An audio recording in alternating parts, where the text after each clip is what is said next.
মুস্তাজাবুদ দাওয়া, তুমি মুস্তাজাবুদ দাওয়া রুটিওয়ালা।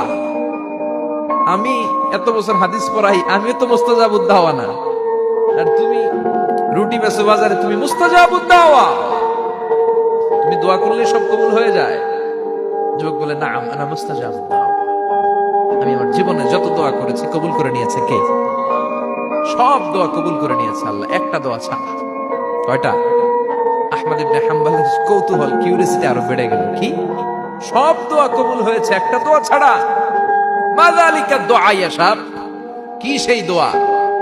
যুবক এবার বলতে শুরু করলো, আমার জীবনে যে দোয়াটা আল্লাহ কবুল করে নাই সেটা হচ্ছে আমি আল্লাহর কাছে অনেক চেয়েছি, অনেক দোয়া করেছি যে আল্লাহ, শুনেছি এই জামানার সবচেয়ে বড় মুহাদ্দিস, তার নাম নাকি ইমাম আহমদ ইবনে হাম্বল।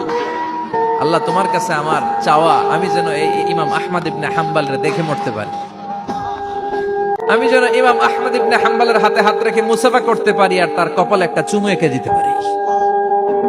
আহমদ ইবনে হাম্বল আবেগপ্রবণ হয়ে গেলেন, চোখের পানি ছেড়ে দিলেন, বললেন, যুবক, তোমার এই দোয়াটাও কবুল হয়ে গিয়েছে। আহমদ ইবনে হাম্বলের দেখা সাক্ষাৎ পাওয়ার জন্য আহমদ ইবনে হাম্বলের বাড়িতে তোমার যাওয়ার দরকার নেই। আহমদ ইবনে হাম্বল তোমার দরবারে ছুটে এসেছে। আনা আহমদ ইবনে হাম্বল মুহাদ্দিসুদ দাহর, আমি নিজেই আহমদ ইবনে হাম্বল। যুবক চোখের পানি ছেড়ে দেয়, আহমদ ইবনে হাম্বল চোখের পানি ছেড়ে দেয়। যুবক চিৎকার মেরে ইমাম আহমদ ইবনে হাম্বলকে জড়িয়ে ধরে, হাতে হাত রেখে মুসাফা করে, কপালের মধ্যে চুমু খায় আর আল্লাহর শুকরিয়া করে বলে, ও ইমাম, আসলে এই দোয়াটাও আল্লাহ আজকে কবুল করে নিল।